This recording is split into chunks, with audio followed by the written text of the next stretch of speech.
Good afternoon. It's good to be in Mississippi where when you say good afternoon, people actually respond and say good afternoon back. My name is Jeri Augusto. I currently teach Africana Studies and Science and Society Studies at Brown University. And I'm a member of the board of the SNCC Legacy Project. Actually, most of my life, I can say that now, I've worked with SNCC people, first in Washington, D.C., and then in Tanzania, and then they're responsible for sending me even further south after they left me in Tanzania to go to work in Southern Africa. So it's an honor for me to moderate a panel which brings together the two parts of my life and those of many others in this room, struggle and higher education. Whenever the two have been joined, struggle and higher education, when one was the space for the other, when one prepared folks for the other, when both have created knowledge and practices and lent them to the other, when they have looked upon and puzzled over and studied each other, important things have happened. Important things for human well-being, for justice, for our minds and spirits, for our earthly surroundings and our practices in them. We stand on ground here at Tougaloo, which is testimony to this. And whenever the engagement of one with the other, of the things people involved in struggle have cared about, and higher education could contribute to, or alleviate, or help improve, or shed new light upon, when that engagement has been blocked by injustice, by powerful forces of prejudice, oppression, discrimination, domination, by supremacy, or just bad policy, it has led to new struggles because students care, teachers care, communities care. We have on the panel 4 stellar stalwarts in the field. I'll introduce them myself briefly, as I know you're eager to listen to them and to learn from them as I am. Then I hope there'll be a bit of time for you to engage directly with them. If each of them speaks for 10 minutes, that should be possible. We have a 4th speaker. I'll introduce her, and if she appears, then good.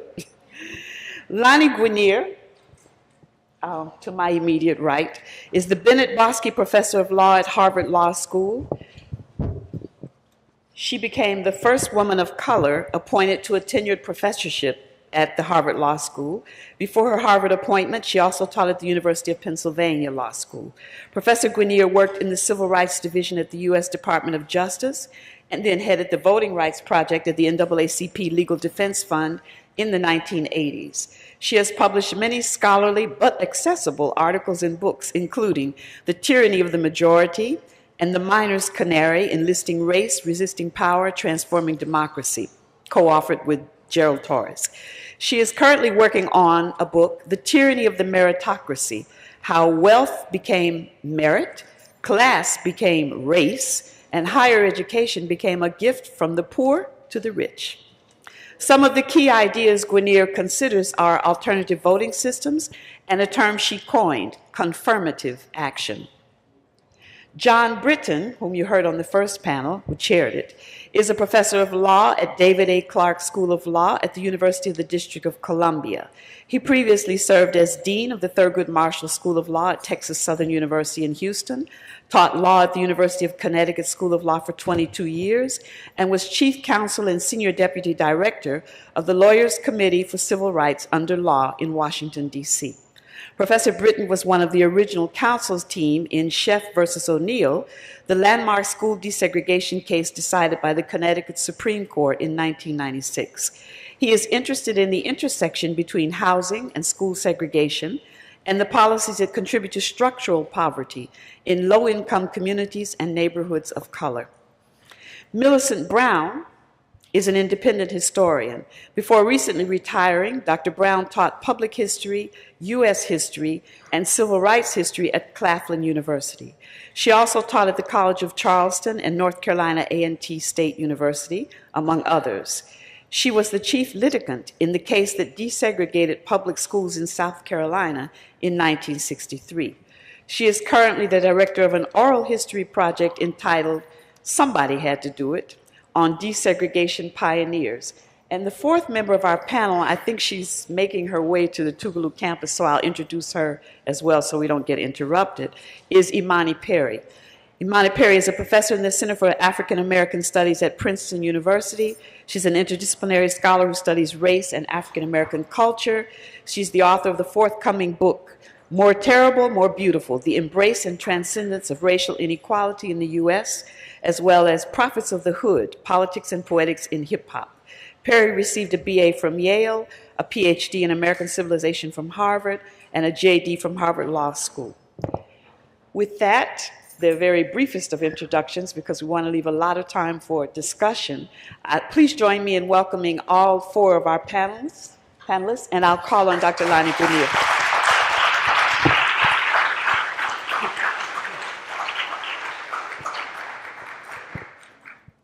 So I want to talk a little bit about the role or the concept of the notion of merit, and of merit in a quote-unquote meritocracy. When you think about merit, you have to first think about what is it that a society values. And in the United States, there are multiple options, but I want to focus on three of them. The first one is the idea of social mobility, that a meritorious university would be a place where students could get a college degree, even if they were working class or lower middle class, just as easily as someone who is an upper middle class student and who has behind him or her the funding to not only go to a top-notch elementary school or high school, but who also has the funding to get someone to help them to apply to college. And in particular, there's a number of really interesting books about the amount of money people are now paying to get their children prepared to go to college. This is not the tuition at the college. This is the money that they pay, $30,000 to prepare their children to go to college. And $30,000 means that they have somebody to help the child take the SAT or the ACT. They have somebody, again, who will help the child to write a good letter or a good essay about important parts of their life. And in fact, in this one book, the parent went down to look for U.S. News and World Report, which was another very important element of access to higher education, because U.S. News and World Report ranks schools, presumably in some important order. The problem is that when this parent went down to find U.S. News and World Report, he entered a lovely large building in which there was nobody there. He literally walked around the building looking for U.S. News and World Report and finally discovered an elder gentleman whose responsibility it was to order the various colleges in a way that represented something of value, their quote-unquote merit, but again, using the terms of Amartya Sen, merit as an incentive system that rewards actions as society values. In this particular experience, the merit that our society values is performance on standardized tests. Now, I happen to have had access to 4 years of standardized tests at a law school in the United States, where I was a professor in the United States. And I had access to 4 years of LSAT scores, as well as of the grades that the students had after they got into the law school. Here is the irony. 14% of the students were in a very high percentage of, or received a very high grade of the LSAT. And yet, of the students who received such a high grade on the LSAT did not predict their law school grades except for 14% of the students, meaning 86% of the time, the LSAT was irrelevant in terms of predicting the performance of the students in law school. Now, you could say, oh, well, that was first year. How about second year? It predicted 15% of the variance, meaning 85% of the time it was wrong. It gets a little bit better by third year, but not by much. Now, why am I telling you this? Because I was a lawyer for the NAACP Legal Defense Fund for a number of years, and I was assigned to do work in the voting rights area of the NAACP Legal Defense Fund.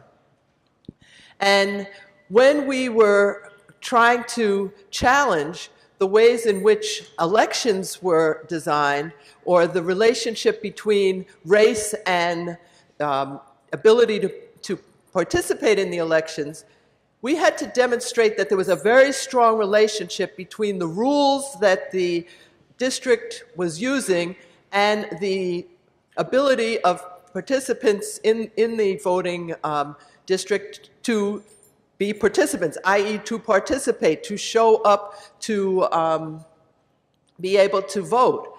And we would have to show, for example, that there was enormous levels of racial polarization. So we would have to show that if you knew the race of a person who was voting, you could tell the race of the person they were going to vote for 90% of the time. Sometimes it would go down to 85% of the time.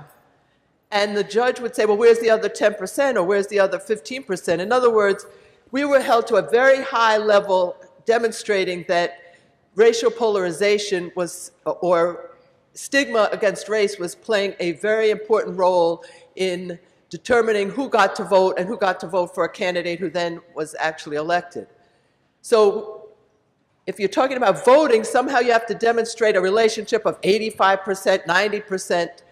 But if you're going to law school, all you have to show is that you were 14% correct, meaning 86% of the time you were wrong.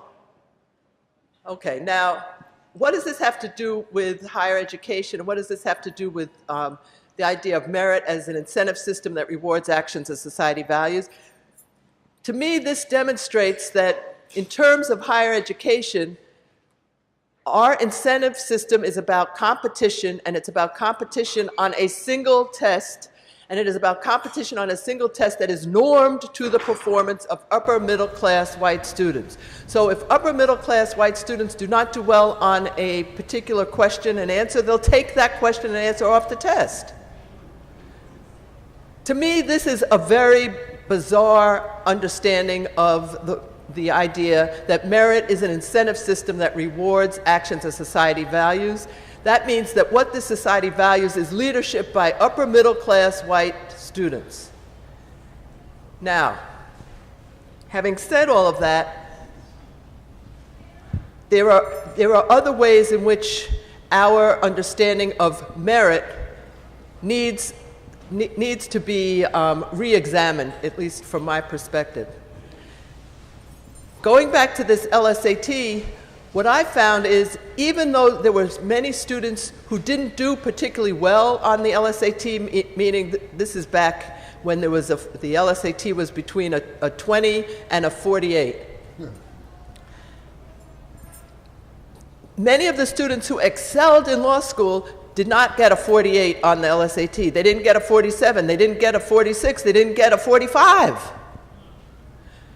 But in our society, somehow we attach the ability to answer certain kinds of questions as a definition of and an examination of a person's merit, not just their current merit, but their potential merit.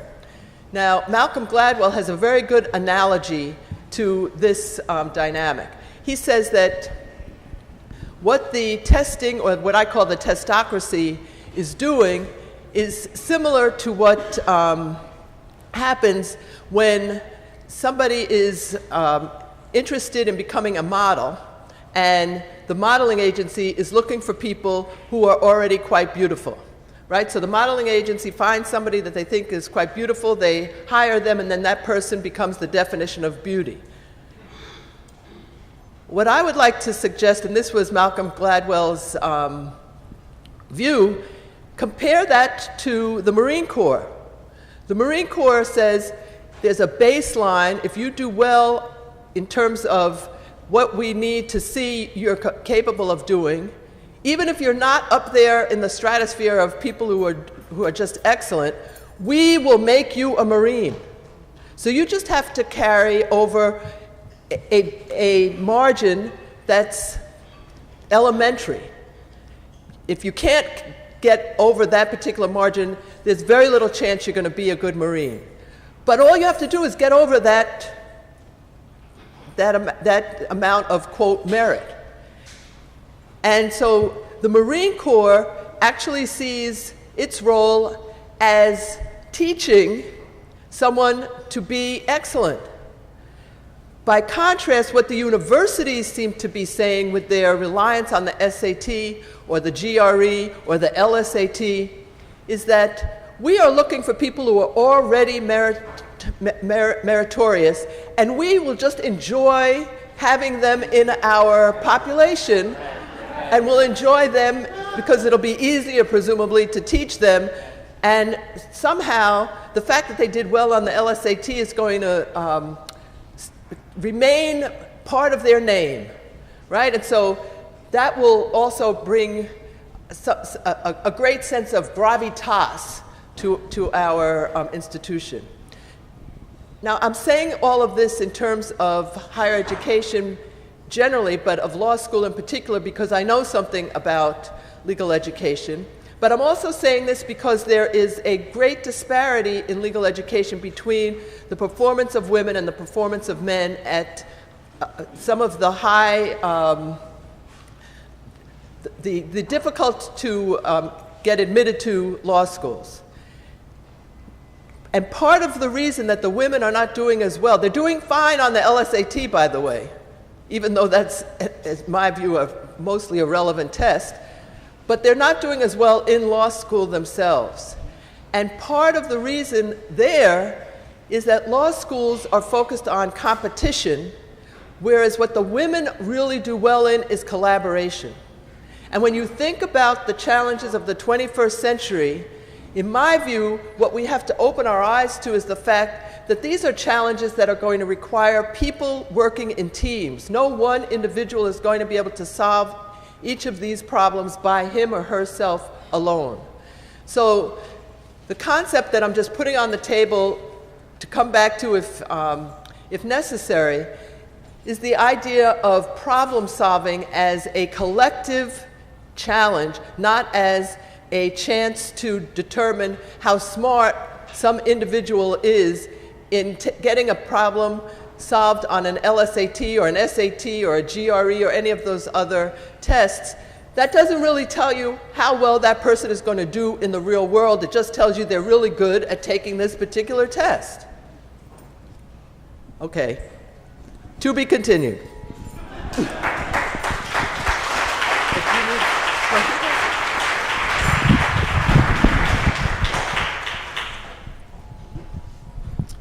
Good afternoon again, everyone. Once more, I'm a substitute like I was before, but willingly so. I'm a substitute for Leslie Baskerville. Do any of you know Leslie Baskerville? She is the head of NEFIO, which is an acronym for the Black College and Black Historically Universities Association in Washington, D.C. It stands for the National Association for Equal Educational Opportunity. It came into being in 1968 in order to intervene in a lawsuit. As we all sit here today, many veterans of the 1964 Mississippi Freedom Summer, we know that the black colleges and universities, particularly the state-supported ones, were the same creature of Jim Crow as the K through 12 schools. Brown versus Board of Education also applied to the HBCUs. However, it was not enforced as it was in K through 12. Brown wasn't enforced against HBCUs for two reasons. Number one, it was largely enforced against K through 12 because all states have compulsory education laws. However, institutions of higher learning are voluntary admissions, and therefore it didn't have quite the same force as Brown. Nevertheless, it did come within the 1964 Civil Rights Act. By the way, just this past Tuesday, the Congress celebrated the 50th anniversary of that act by bestowing its highest congressional honor on Dr. Martin Luther King and Coretta King in a somewhat kumbaya of singing in the rotunda of the Congress with all the members locked in arms for that one moment and singing "We Shall Overcome." It almost turns that song upside down and inside out, doesn't it? In any event, HBCUs are largely the last vestige that exists today of the Jim Crow segregation era. In 1968, a group of liberals brought suit against the then Department of Health, Education, and Welfare. The same exists today in the U.S. Department of Education and the Office for Civil Rights that enforces Title VI to prevent discrimination against any institution that receives federal funds. And all state institutions receive federal funds, including the HBCUs. So they sued to end the segregation against HBCUs. And many HBCUs feared that their institutions would take the same route as the K through 12 in the closing of black schools, the firing of black administrators and teachers, and merging them with the white schools. So NAFIO created this organization. They intervened, and at least they had a seat at the table. And over the years, the U.S. Department of Education has sought to enforce Title VI to prohibit discrimination against the HBCUs, with some levels of success in some places for some time. In short, though, the HBCUs and their states did not integrate until the mid-1970s. Yes, it took 16 long, hard years to even implement Brown from 1954 to 1969 and 1970. But the white schools didn't really integrate, notwithstanding the suit by James Meredith and Charlene Hunter Galt and others in those states, until the late 70s. And when they integrated their white institutions, they just stopped segregating, but they didn't do anything to make up for the black institutions over time. And so today, in states such as Maryland, where you have 4 HBCUs, in states such as North Carolina, where you have 5 HBCUs, even here in Mississippi, where you have 3 HBCUs, you have 1 down there, 2 down there in Louisiana, 1 in Florida, you have about 3 in Georgia. They are all underfunded, all unequal today, and in comparison to the traditional white institutions, far, far behind. So the question is, what should be the future of HBCUs? They have not also been a priority for the civil rights movement for some unexplainable reasons. There was the big suit here in Mississippi, for those of you who are here, called Fordyce versus the state of Mississippi, or really Ayers versus U.S. in Fordyce, and it established the law that if an HBCU today can show that any existing policy is traceable to the past de jure era, that constitutes intentional discrimination. They can bring a suit under the 14th Amendment and Title VI of the Constitution in order to seek a remedy. The remedy, though, for HBCUs going forward, and this is for you, Bob, is that they are not interested in integrating the way K through 12 are doing, although they do use integration and segregation as that legal hook in order to get in court and stay in court and win a case on the basis of intentional segregation. But their goal, more strategically, is to become comparable and competitive with traditional white institutions by establishing what are known as high-demand, unique educational programs, often in the master's level or specific certificates that would attract a multiracial, multi-ethnic, and multi-ability of students to attend and make them more relevant, more competitive, more comparable, and ensure their future of going forward. For all the winning cases against states on behalf of HBCUs in Mississippi and Louisiana and Alabama and Tennessee and Texas, none of them have basically integrated the undergraduate ranks of the schools. Now, one example of high demand unique programs that make some in the black community shake and quiver is the law schools. And the law school at North Carolina Central University will soon tip to a majority white. And the law school at Baton Rouge at Southern Law Center is increasing in their white population. I'm at a kind of adopted HBCU school, the University of District of Columbia, that was not specifically created to avoid segregation, the technical definition of an HBCU. But going back in the District of Columbia to the school's ancestry of the Matilda Minor College, that was a segregated institution. And over the years in Washington, D.C., the Matilda Minor College merged into the D.C. College and the Federal City College and came out as the University of the District of Columbia. So the District of Columbia claims its heritage, its grandmother, and therefore it takes on the status of an HBCU. But our school is very diverse, but it has a numerical minority of African Americans. And the same is following suit in other places where there are HBCUs, except for Howard University, but Howard is not a public institution, notwithstanding the image that people think it is because it receives federal funds, but it is a private institution. Howard University and Gallaudet University, for the deaf, are the only two schools, private schools, that receive federal funds. So the question is, what is the future of HBCUs today?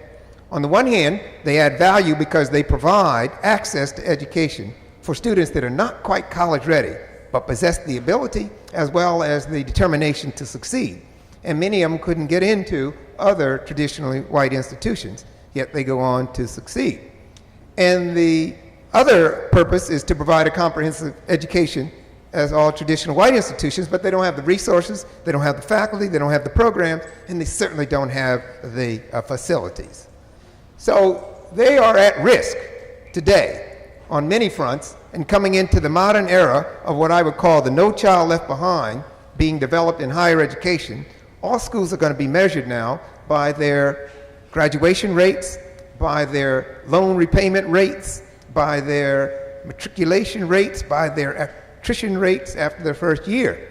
And it's going to impose greater burdens on HBCUs. It's going to be done in two ways. It's going to be done through federal funding formulas to get funds with which HBCUs cannot live without, and it's going to be done at the accreditation level of these regional accreditation bodies that accredit all institutions of higher learning. And so the question is, what should be the civil rights response 50 years after Mississippi Freedom Summer and going forward to support HBCUs? I don't know the answer to that. In many places, HBCUs are now reflected in community colleges because they admit some of the same students with their educational backgrounds, and they have the same overwhelmingly non-white demographics and spread out more with Latinos and with low-income white students. And so some would like to make HBCUs the extension of K through 12 education to provide access to education and build new programs in these schools that would take students almost directly, seamless, from high schools, pre-qualified, into HBCUs to give access to higher education, make HBCUs more relevant in the 21st century. And that's the question for the action plan from the Mississippi Freedom Summer.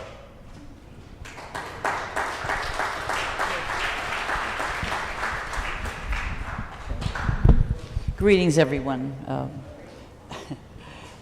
I'm not Ronald Mason. And my apologies to anybody who came to this panel thinking that he was going to be here. Unfortunately, he was not able to be, and I was asked to fill in. This is nothing but intimidating, being on this panel with the likes of Professor Britton and Guinier, okay? But if there was anything that I hope that I can add to the discussion, it is to perhaps raise a couple of issues that don't always get added to the plate when we're talking about educational and institutional policy. And I would like to perhaps throw out a few issues, give some reflections from my experiences as simply being a faculty member at an historically black college or university for over 20 years. I'd like to give some reflections about how we talk about furthering the struggle on the very campuses that, as you've just heard, are indeed struggling even just to keep their doors open. But I have another spin on it, and that's to say, and I'm so glad that there's so many of you that I know, people like Doris Derby and others, and Armin Durfner, who've been a part of my life and my education in civil rights for so many years.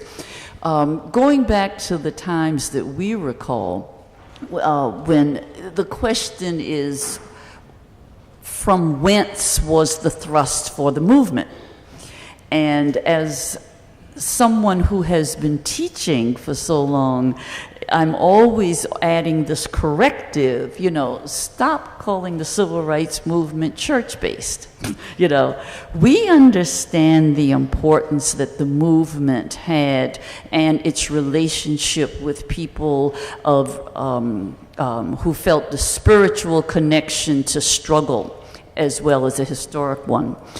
And we understood the importance of those people of the clergy, who were involved as our leaders in the struggle. But the truth is, and we've got to be willing to admit, that much of the struggle came because there were certain pastors, certain ministers of all denominations who were willing to be those leaders. And so therefore a lot of the struggle of the church took place in the church because of those leaders. It wasn't always the congregations that welcomed the struggle. And lots of times congregations had to be forced to accept and embrace the struggle. And it's because of just a special kind of leadership quality that so many clergy had that we now intertwine our historical memory and say that the civil rights movement was church-based. And I think that in the same way, we are so proud today to be on this campus because Tougaloo certainly has an incredible history of having been a part of the momentum of, be it the 50s, the 60s, and so forth. But it is, I think, still inaccurate to talk about student movements as emerging from the institutions themselves, because the administrations of those institutions were not propelling the movements and did not have as a political stance the transformation of society. It is certain kinds of energized leaders, be they students or faculty, who were present on these campuses that often pushed the limits. Now, I bring that up because if we're going to look now at an action plan for the continuation of involvement and what is the role of higher ed, it is not just the legal and systematic issues that have been brought forth. To me, it has to do with the very nature, heart, and mission of what HBCUs really are. And I think we need to call into question. I think we have much that we have to explain. I think there's much we have to apologize for. I think there's much we have to question. I think there's much that we have to examine and challenge. And that is to say, are we as a set of institutions still committed to the advancement of the race? And I don't know that we're prepared necessarily to take that on with the kind of leadership and the kind of trajectory that many historically black colleges are now on. They are in a defensive mode. They are trying to keep their doors open. And one of the ways is to certainly try to entertain what are thought to be the career paths of the future. I've been on a number of campuses where the answer is, we just bring in anybody who can pay the bills. Okay, I've just left a most contentious argument going on at my former school where we're trying to embrace internationalism. So we've decided that if a country pays for the education of its young people, send them to us, because we need people who can pay the bills, you know. And these are all very understandable reactions, but unfortunately, it does beg the question of, now, what was the purpose of those schools, and which communities were in fact intended to benefit from their existence? And even beyond that, do we really have a history of institutional involvement in the granting and achievement of rights for people of color and for discriminated against groups? I'm just not so sure that one is the same as the other. But probably more importantly, as we look to the future, I'm very concerned that our need to exist and to keep doors open are actually leading a lot of HBCUs down this pathway of just staying open, making some of the very same mistakes that we accuse predominantly white institutions of doing. And that is looking at the successes of the maybe 5 or 8 top students and marketing ourselves based on, oh, we have a Truman Fellow, or we have a Pickering, or we have these many Fulbrights. And so we are looking at those successes that you said 14% who do well on LSAT. Well, I think maybe it's even a smaller percentage. We are advancing our schools, but based on the experiences and the successes of a really relatively small number of students. Because the reality is, in today's time, our HBCUs are being visited and attended by more people who represent lower income, those who have been the products of public education. And I'm not from Mississippi, I'm from South Carolina, but I promise you the story is the same. That the public education system, as it fails, it directly affects who it is that is going into these historically black colleges at disproportionate rates.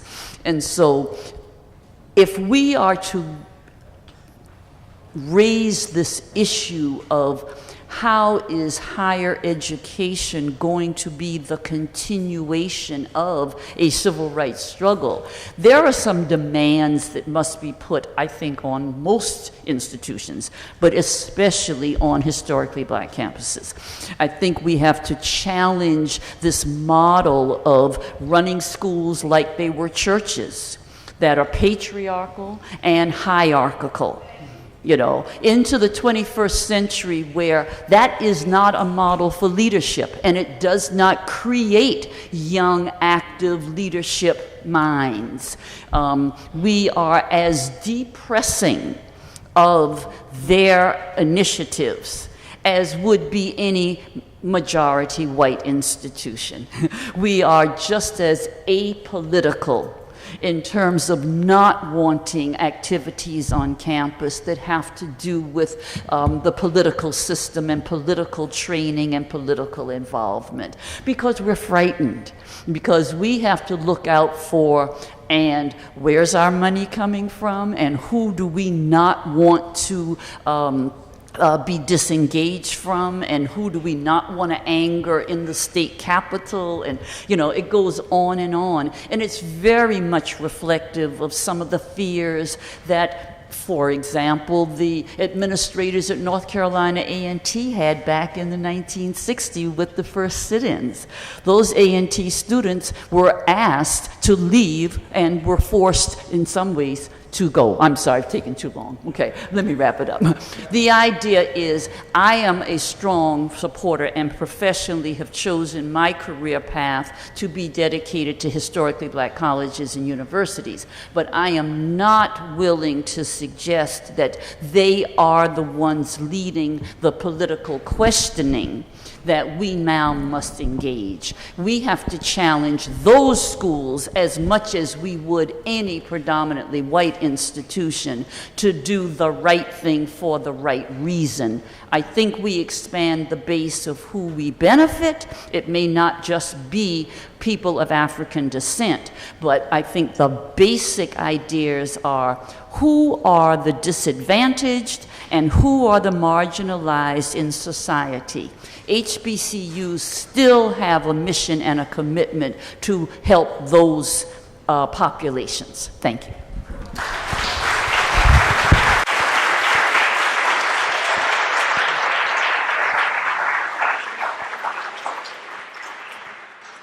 Before we open the floor for questions, observations, discussion, and engage you, I just wanted to put one additional thing into the mix or into our minds as we embark on the discussion. And this is not limited to HBCUs or any other kinds of CUs, but I think that there is a resource that comes from out of struggle, comes from out of the black freedom struggle that it is good for us to continue to point out and consider as a resource. And that is the very strong intellectual tradition, the strong black intellectual tradition that has raised questions, created knowledge, created methods, created practices, created works of art that have benefited not just black communities, but have benefited the entire country and the world. Sometimes we raise the question or do the investigation just for us. But 9 times out of 10, the result in production of new knowledge, new creative expressions, new questions that arise from our own intellectual traditions have gone on to serve the whole world. So I wanted to put that out as a resource and what we're thinking about when we're thinking about education. And now I will open the floor. I see one eager hand, so I'll just say that I'm going to establish a rule, forgive me, so that we have the maximum of discussion. And that means one question, one person. It's like one vote, one person. So when you ask a question, let it be one question, and then I can come back around to you. And one observation per person. I'll start with the gentleman. If you would say who you are and speak. I don't know if I have some help here with the microphone. You wouldn't have to come up. Here, take this. My name is John Dew, attorney, civil rights lawyer. I, of course, a veteran of Freedom Summer, worked with my brother here, Lawyers Committee for Civil Rights, and my wife passed, who was a core leader in North Florida 2 years ago. My question to you, Dr. Britton, and anybody else, Ganier, I'm a graduate of Florida A&M University. It's a state university, and we all know the reasons why Florida A&M University was created. I'm also a graduate of Florida A&M Law School, and we all know the reason why Florida A&M was created. I'm also a product of Indiana. I was very active in the civil rights movement in Indiana before the 60s. And listening to Dr. Ganier, I realized there were both the outside structure of Florida A&M representing the state of Florida, then an inside structure that wanted me to come to Florida A&M. And in a way, I see that as a function of what Tugelo did. In other words, people wanted me to come to Florida A&M. I didn't have to hardly pay anything. I graduated on no money.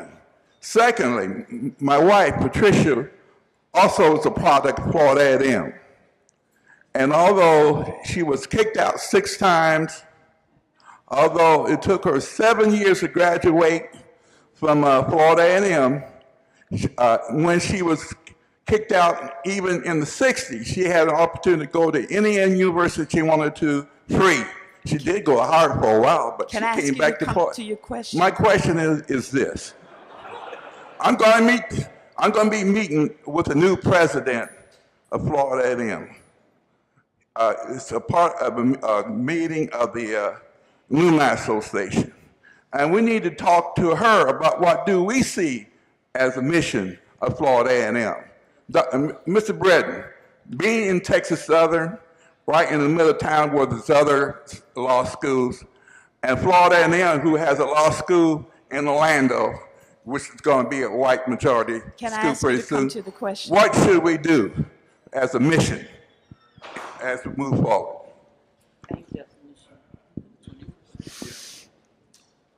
By way of disclosure, I am one of the counsel in a current litigation against the state of Maryland on behalf of Morgan State, Bowie State, Coppin State, and Maryland Eastern Shore, claiming the state of Maryland has discriminated against the HBCUs and still maintains the vestiges of the dual system in mission, in funding, in facilities, and duplication of educational programs. The question facing HBCUs is whether to maintain what is called the dual mission. The dual mission is defined as HBCUs have the same mission of traditional white institutions to provide a comprehensive education.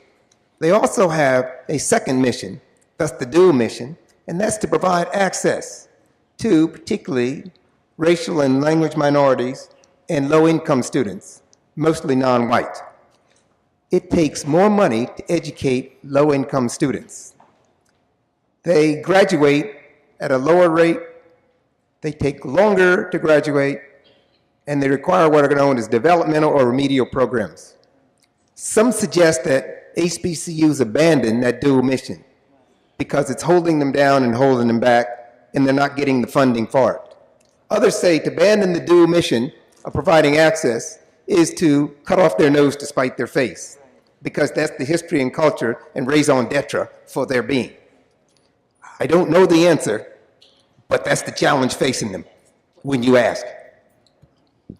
My name is Ashton, and I'm from Chicago, but I go to school in Michigan, and I'm attending a predominantly white institution. And so for us, like, it's a question of, like, what does diversity mean in education? Like, we don't have enough classes that are just different. Like, we don't have Africana studies, or we don't have enough like ethnic studies classes to even have like an ethnic studies major or things like that. And then it's also like a question of administration, representation, figuring out how to change the paradigm and the structure. And so, like, for us, it's a really big problem in trying to get our administration to see that there's value in it and to understand that we need that. And so my question is, like, how do we go about doing that? Because it's been a long struggle, and we're still struggling to kind of get that, you know, like, just in terms of education in our classes and the campus as a whole in general. Where do you go to school? I go to school at Hope College. Hope College in Holland, Michigan. Yep. It has a very big Dutch tradition attached to it, too. Let me succinctly just say to you, it's truly deja vu to hear a young woman like yourself talking in 2014 about, well, how do we start initiating some ethnic studies programs and that kind of thing. You know, that's the stuff I cut my teeth on at Spelman, where 9 of us were part of demanding that a black school actually teach black studies. And so, and we were actually run circles around by predominantly white campuses, which caught on to it and started offering these programs long before HBCUs were willing to incorporate them into their curriculum. So history is interesting, I'm saying, in terms of who jumps on which curriculum bandwagon and for what reasons. I would just very quickly say, You need to bring to your campus graduate programs to talk with your administrators to show that if they prepare students in certain disciplines, that there are graduate schools and graduate professions that will want them. Because curriculum decisions are, by and large, going to be made by and what you're going to do with it if you get it. And I don't think that's a bad way to judge what is taught. You know, what can you do with this? And I think that in addition to rallying students of all colors and backgrounds and ethnicities and what have you, but also this idea that this is not something superficial. The creation of an educated person who understands his or her own cultural background is very significant into what kind of productive citizen that person will be. But we have to also talk in the language of education, which says, if I get this kind of degree, this is the grad school that will want me, this is then the trajectory I will have professionally. And if you do that coupled with the demands from the students, I think you have a better chance of saying, this is not just fluff. These are serious critical concerns for what we now know is a global economy and a global world.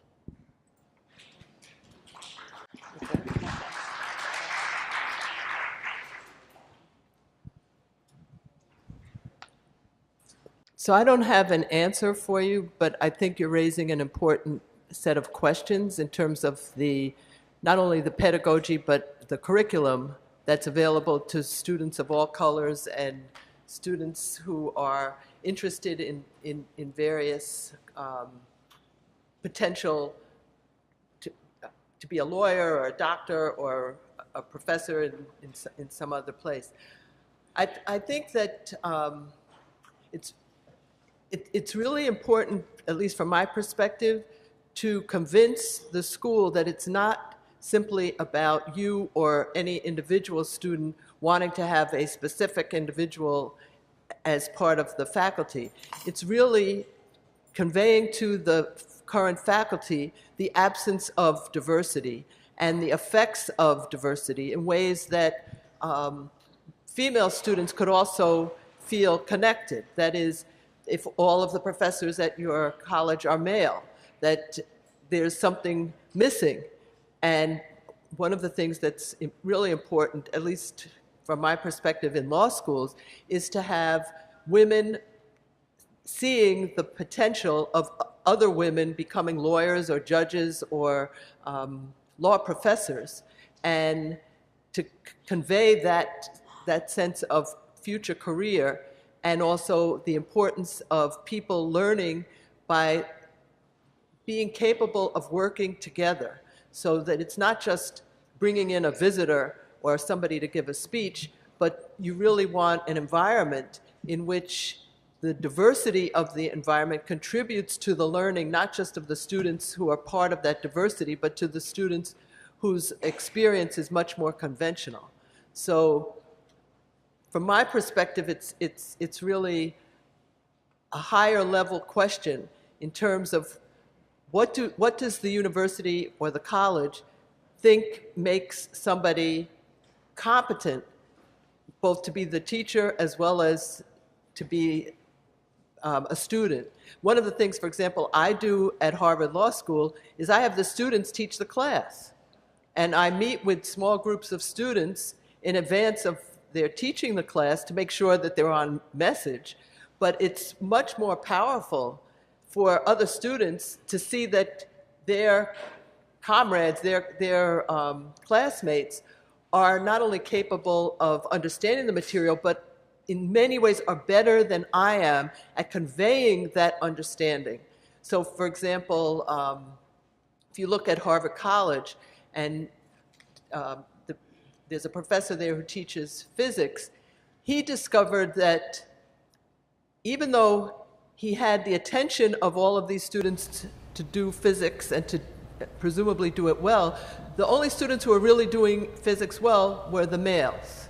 The women were not doing it particularly well. And he worked through multiple ways of teaching the material and finally discovered the best way to teach the material was to have the students assigned to do some reading, and then when they come in, he has a question that's based on the reading, and they have these, little tick clickers, where they declare which is the right answer of the 4 options that the professor has given. And he then has the students meet with each other in a small group within the class to talk through those answers.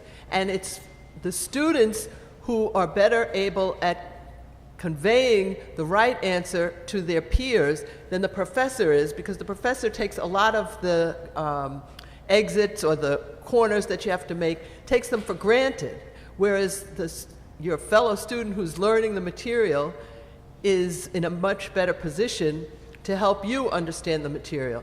So that's the norm, but then to fill that norm with a particular emphasis, you want to have people who know African studies, or who are capable and prepared to do a history of the United States that focuses on the role of slavery, right? So you want to do both, but I think it's really important to suggest that the school needs to come into the 21st century in terms not only of the content, but the way in which it's teaching the material. So there's a lot of talk about diversity. Are we going to let the international students in? Are we going to have the white kids go to the black school and not enough black kids at the white school? And we talk a lot about that. But in the mid-'80s, we hit 5.7 as the percentage of African American professors at university. We have never gone over the 5.7. In 40 years, we even have less if you take out the HBCUs. If you take those out, it's like 4.7. So if you're a grad student, I go to school at University of Florida. We have 3 black anthropologists. Every black person that gets in that department, those are the 3 people who let them in. And we're going to lose one, so we're wondering if we're ever going to have any more black people at all. If you don't have a black professor, one of the things what happens is that the black students want to look at race, and the white teachers tell us, look at class, it's really class, and they're not interested in dealing with race. So it's difficult to find a mentor when you want to go to a graduate school. So we need more black teachers, but teachers hire teachers, and these white teachers don't seem to want to hire any black teachers. How can we fix that? Because I think we need more university professors that are black. Yes, you're correct. We need more teachers of color, both at K through 12 and in college and university. You're further correct that the push for more diversity in teaching has been subordinate to the push for more diverse students. And you could add to the teachers also administrators and their various programs to identify top leaders and to recruit them for the administrative slots, as well as identifying persons who want to go into teaching. Indeed, some of the best programs are identifying undergraduate students who want to pursue a PhD, which is the credential necessary to go into teaching. So it's all a part of this pipeline to diversity in all pretty much of the graduate schools. And the civil rights community, among others, just to has to ask itself if that's one of the top priorities. It really hasn't been one.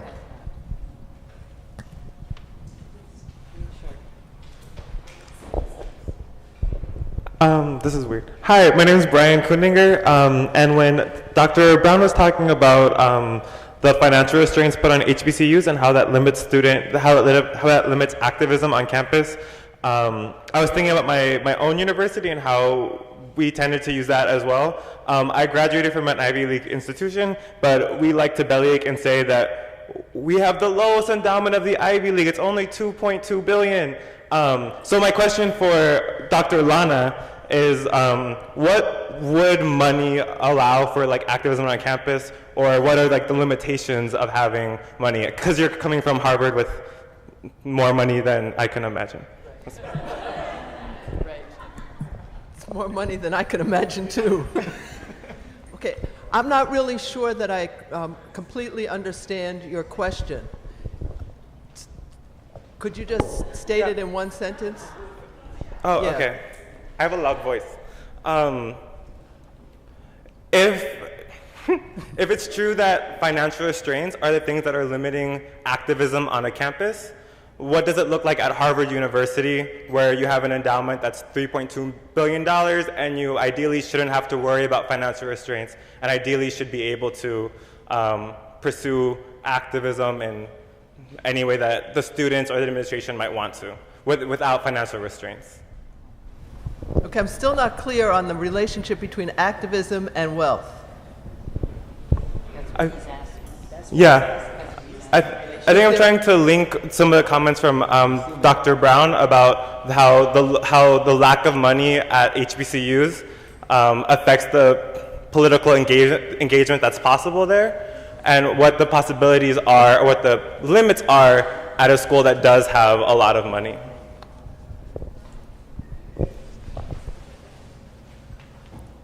So even at a place like Harvard, where you think that the money is being distributed fairly and equally, it's not. But one of the most magnificent things that I've seen at Harvard is a group of students of color who are in the college, right, not the law school, who got together and created a dramatic rendition of their experience at Harvard. And they were freshmen, they were sophomores and juniors, maybe even some seniors.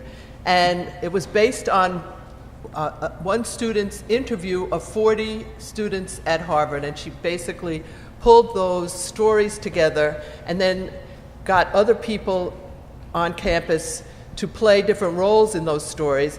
And it was such a powerful experience, not only for her, but for the audience, that the president of Harvard came to watch this particular program.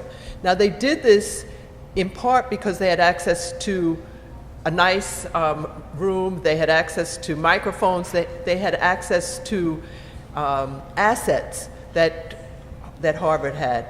But it was also equally important that they were telling the truth from their perspective, and that they used that money not just to complain, but to allow other people to see why they felt certain things were inadequate, what things they thought were working, and it was a very effective way of communicating. So what I'm suggesting in terms of students who are trying to do something about the way in which a school is functioning is to be creative, to write in the school newspaper, to raise these issues so that you're having an ongoing conversation about them, as opposed to just complaining to yourself that certain things are missing. So you need to be willing to be public about the concern, but I would recommend doing whatever it is, not just in a public fashion, but in a way that you have what many people would call your posse. And the program that I'm referring to, it was described in the New York Times. It made a huge splash in terms not only of letting other people know what was going on, but conveying their message to the president of the university. It was very effective. I think the question is what universities are doing to create new civil rights leaders and activists today. In the 1960s, at the time of Freedom Summer, the students somewhat rose up spontaneously. They rose up against their black institutions, and they went downtown and boycotted and picketed and challenging segregation.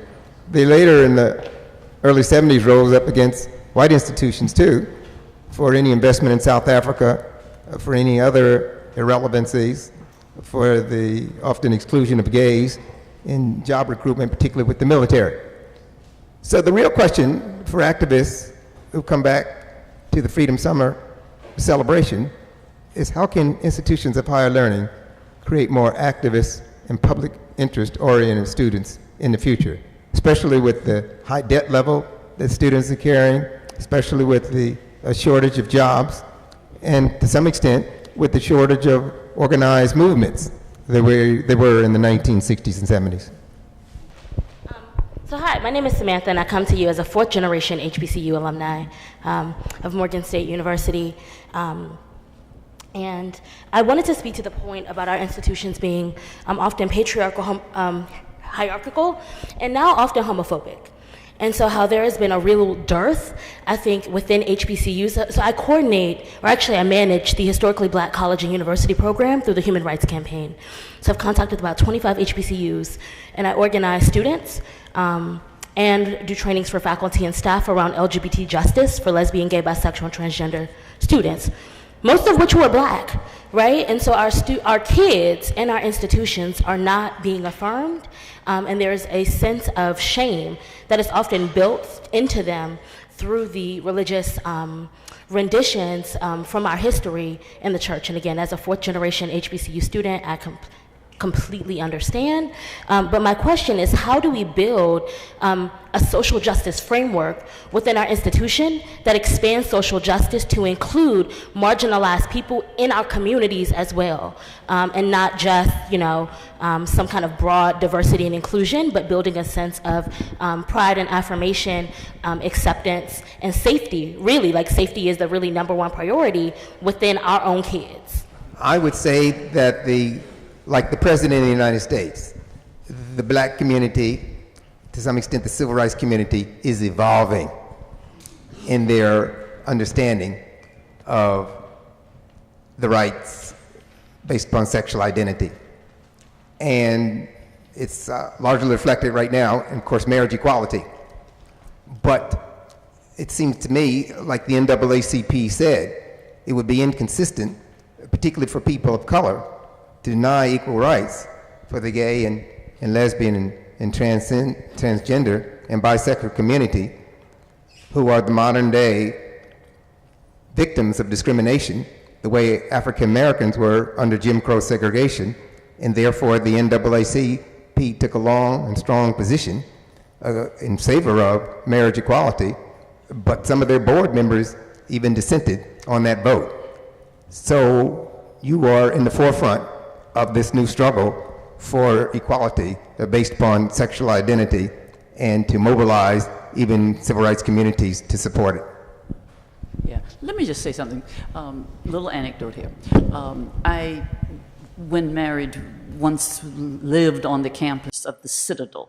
Okay, and it was right around, I happened to be a graduate of the Citadel, by the way, but also the idea that this institution that was actually created in 1822 because of the Denmark VC slave insurrection, and it was actually built to protect the white plantation masters from future uprisings, okay? With that kind of legacy behind the Citadel, it was challenging Shannon Faulkner as the first female cadet into the Corps of Cadets, And so I watched with great interest that the vehemence with which the Black cadets were joining in that battle and talking about how the legacy of the Citadel was going to be damaged if they let women in. And I'm saying, wait a minute, young brother, you don't understand. This was 3 years ago that you were being talked about as the one that was going to defame the legacy of this institution, My point being, what is an ongoing struggle for all of us who believe in freedom is the ever-expanding definition of what it means to be marginalized, what it means to be discriminated against, and we have got to make sure we constantly reevaluate and expand. See, when we talk about class, it's not to pit class versus race, but it is to say we have to stop looking for the easiest, most obvious answers, because they are usually much more complex. So if we help people understand to stand for freedom isn't I stand for freedom because I'm Black, or I stand for freedom because I'm gay, or we have to understand what's the methodology of exploitation. You know, how do people, whether it's resource exploitation, psychological exploitation, emotional, moral, we have to begin to have a language that is so inclusive that says, we are not going to let other people get messed with. You know, now, I may not be one of those people, but I have this ongoing, emerging understanding of what exploitation is. And as we begin to do that, even on some of our more traditional, some of our more conservative campuses, we can begin to develop a mindset among young people that says, you know, what's the golden rule say? Be treated the way you want to be treated. And we have to go back, I think, to that basic premise. But we've allowed people to limit our language and think that a struggle was based on one classification or category. And we have to say, yeah, they used race for a while. They're still using race. They use class. They use gender. You know, they use sexual orientation. But who's the they, and what is it they're getting out of it? And we just have to constantly keep evaluating and be very cautious, even if we're not comfortable with it, but be very cautious who we put as the outlier, because exploitation is usually to the benefit of a very small number of people. And we just have to keep shifting and analyzing who's profiting from this. And so that's the lesson that has to be really kind of changed up, I think, especially in communities of color, because we've gotten so locked in that it was by race, that we now have to kind of have a little breathing space and understand, yes, there is the racial history in this, but there is the class, and there is the gender, and then there's going to be some other kind of level of exclusion. And we've got to define what we mean by we believe in freedom. You know, it's a whole other kind of thing. We're up for it. We've always been able to push those boundaries, and we just got to keep challenging even our own institutions to do it.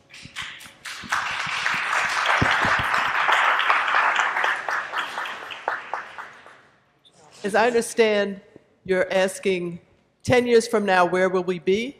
Or 10 years from now, who will be in charge? Okay, well, my first theory is that women are going to be in charge.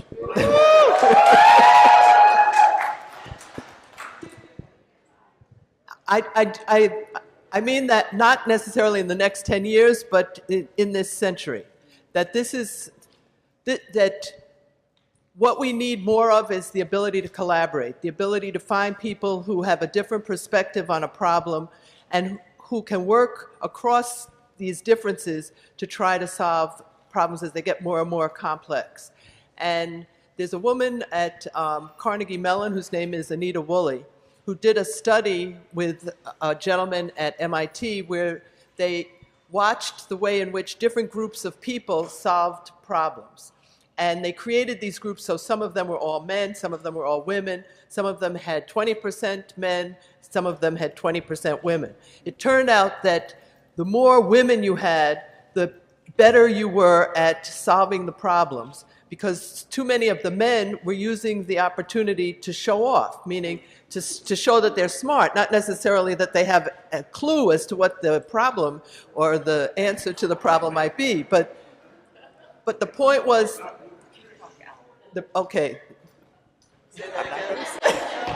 what I heard someone say without acknowledging who that person is, it's the peacock hour. Right. And, okay, by peacock, what we're talking about is, it's not my metaphor, but the point is,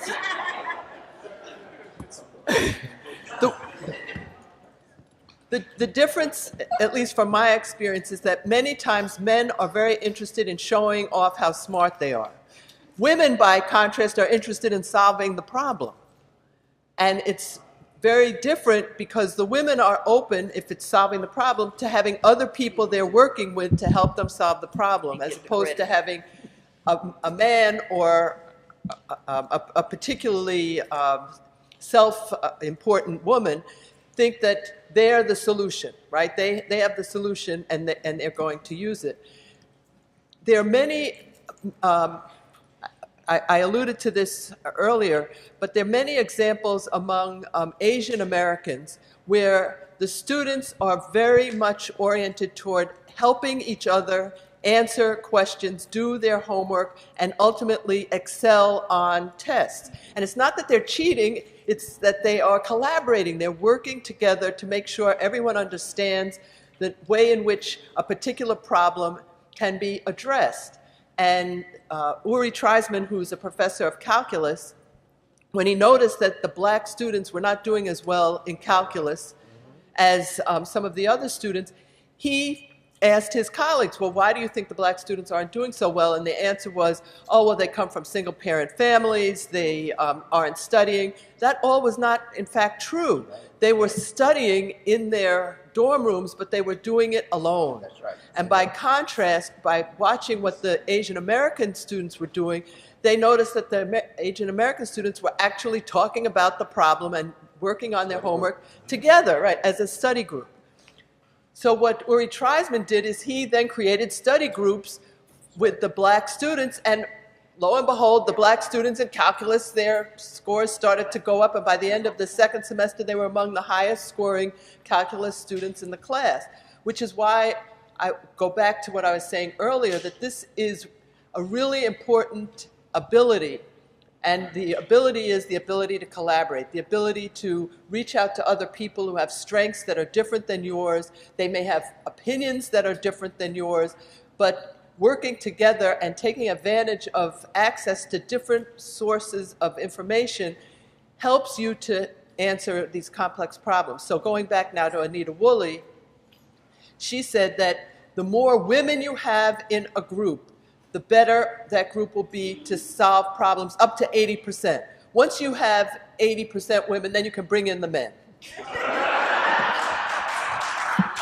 Okay, we are coming, I think, into pushing the limits of how long this panel is to last, because we are to join, if I understand correctly, with the people from the previous panel and hammer out, at least for an hour, some kinds of things that we can take as recommendations to the larger Mississippi 50 conference.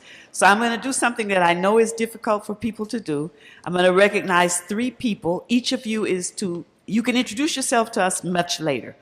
This time, just say what your question or observation is. And I had said that the lady in the blue shirt, the young lady back here in the white shirt, and I'll take the man in the red hat right here.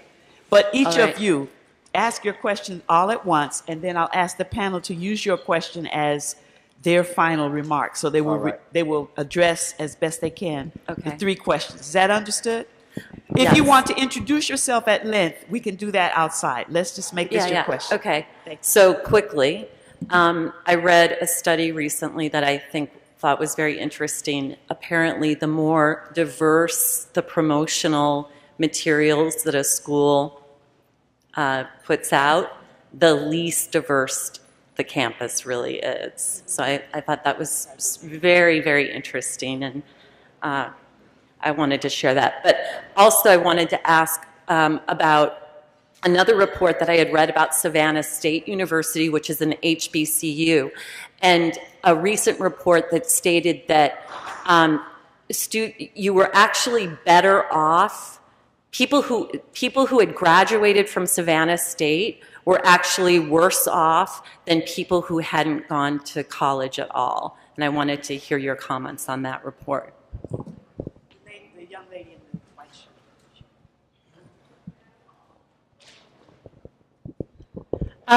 My question is about, it kind of goes back to your question about grad students. And some of the best professors I've had, I go to Vassar College, some of the best professors I've had that have been doing innovative things in terms of integrating race into their classes have been postdocs who have come only for a year to the school and then aren't hired for permanent positions. So I'm wondering if there's how a college can keep their faculty on the ball if they have all of these tenure-track professors who aren't really teaching to the interests of the students in the current day.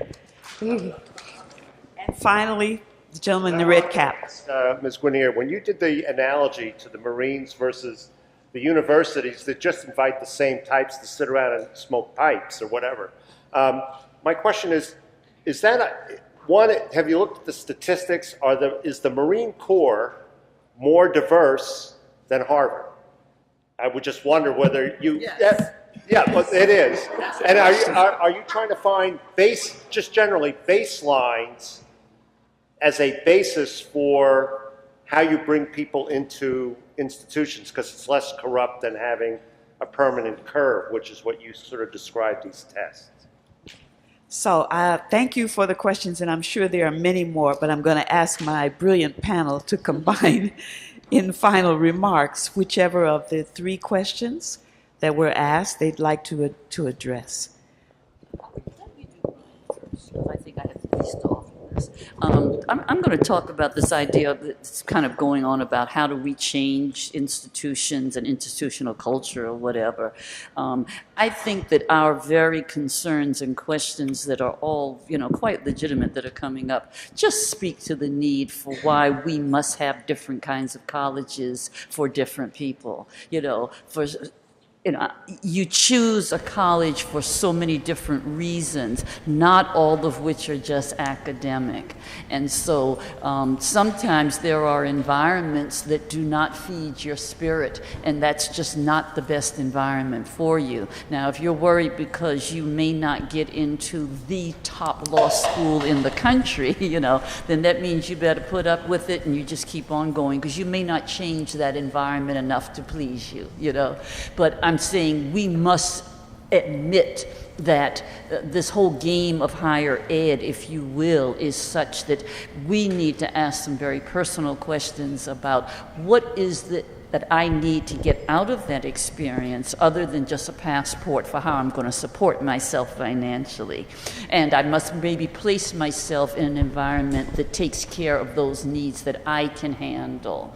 That is the beauty of having diverse kinds of institutions, and those that are color identified or racially identified simply are a part of that bigger program. Sometimes we need to go where our spirits are fed, and that will propel us and keep us anchored so that we are able to make the kinds of contributions that we really want to make in society.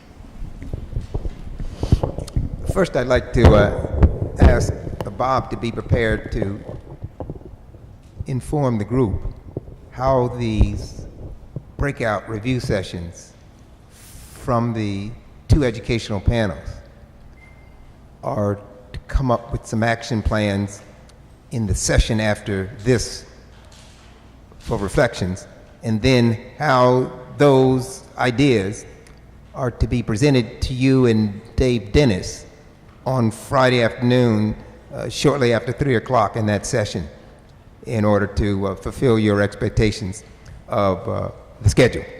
I would simply say that I read a study in the Chronicle of Education this week that found that a college degree is still a statistically significant predictor of income and an advantage over a non-college degree.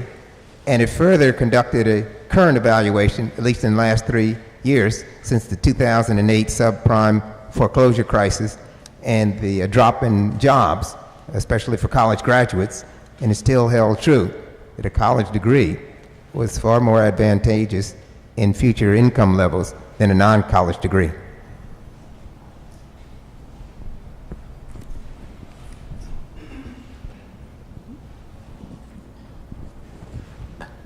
I have so many things that I would like to say. I think it's better that I say nothing. Very diplomatic. Do I let you get away with saying nothing? Yeah, what? I asked her, should I let her get away with saying nothing? And she said, yes, you have to. So I can sit and talk for another hour, but I think that's inappropriate. I'm trying to be... I think that the panel reaches a point of ending but not closure of the discussion or the topic. The one thing that I wanted to say to young people who have raised some very interesting and very important questions is, I hope you take advantage of the opportunity of being here all together to not just cover the various issues that are on the agenda that was prepared beforehand, but to exchange with each other some of the ways that you've been successful in at least raising the issues. Because immediately when I would hear one from one college talk about it, it came to my mind, I knew a group of other students at another university who had a similar problem or who asked a different question about the same problem and who came up with answers. So I think that exchange among university students about questions of teaching, how you push your professors to teach in a different, more 21st century way, in questions about what is the meaning of diversity, in questions about whose intellectual tradition are we allowed to draw on or boldly just introduce into the class as valid. Does the intellectual tradition of just one part of the United States count as what we should be studying or learning at our university, and ways that other students in other places have pushed that? So I would just like to posit, you want to? I would like to just posit that also as a possible resource, and let Mildred. Very quick, I just wanted to share probably one of the most enriching academic experiences, professional experiences that I've had in my many years of teaching at the college level was in spending a year as an exchange faculty at Hofstra University in upstate New York, or Long Island rather. And, I'm sorry, I didn't mean upstate, on Long Island. And this whole issue of there is much more that can be done in the academic community to do that cross-fertilization that you just alluded to. I have been saying to my colleagues of color who are on the Harvards and the Princetons and the Penns and all those wonderful campuses, but you're making your living in talking about the black experience, but you won't come and teach a black student on an HBCU campus. You know, somehow we have to make sure you understand that if you are becoming our spokesperson in the academic realm, spend a little time with us sometimes and do some cross-fertilization. It doesn't mean that you have to forego, you know, your very, very elite status where we need you up there too. But we've got to find some ways to start sharing, and some of the faculty who are very, very sharp, who are at HBCUs, need to have the opportunity to expand their horizons and maybe not teach 5 classes in a semester, you know, and have an exchange opportunity at another campus, and vice versa. But I think we find that we are blending experiences, we can cross-fertilize them, and we just need to find, I think, programmatic ways to maybe make that happen and push our campuses to make that happen more. And with that, I'd like to thank you for your attendance. Thank you for your questions. I hope the